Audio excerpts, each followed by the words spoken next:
Well, after more than 6 hours of talks inside the White House involving not only Volodymyr Zelensky and Donald Trump, but also a wider panel of European leaders, including the Secretary-General of Nato, finally they have emerged, and the word is that it has been constructive and positive. I'm here in the British Embassy. I just talked to Sir Keir Starmer a few moments ago. Here's how he characterised the talks more broadly, and specifically that call between Donald Trump and Vladimir Putin.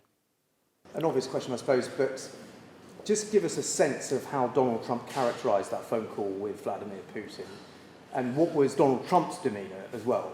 Well, the overall day and the meetings were really productive, and there was a real sense of unity between the European leaders that were here and President Trump and President Zelensky, and then two material outcomes.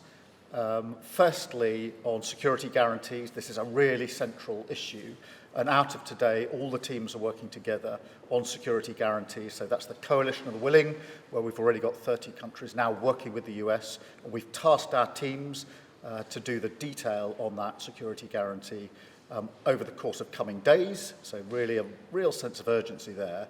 And then a recognition that on issues of territory, that's a matter for Ukraine, and hence the call with President Putin, and the agreement that will be a bilateral between President Putin and President Zelensky, at a location to be agreed, and then a trilateral agreement or a trilateral meeting.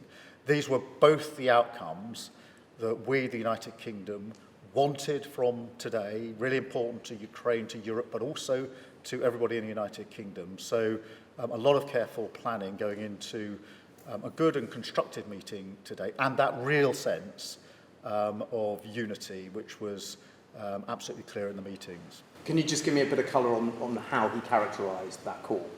Well, we took the discussion in the meeting in two stages. Firstly, we concentrated on the security guarantees.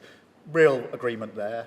The President's clear that we need to work up these guarantees. The US will be now coming alongside the Coalition of Willing. That's really important. That's been something we've been working on from the UK end for many months. And then secondly, and this is really how the call came about, this strong agreement that we needed to get to a trilateral or further trilateral meeting now via a bilateral meeting, because of course some of these issues, difficult issues, including issues of territory, they have to be questions which in the end are ultimately decided by the parties, but Ukraine in particular, and that's why we've said all along no decisions about Ukraine without Ukraine, and that's really reflected in the second material outcome of the day. But the important thing is that is what we planned to achieve, that's what we wanted to achieve, and working constructively together, that is the outcome of today's meetings, and that is good for Ukraine, good for Europe, and good for the United Kingdom.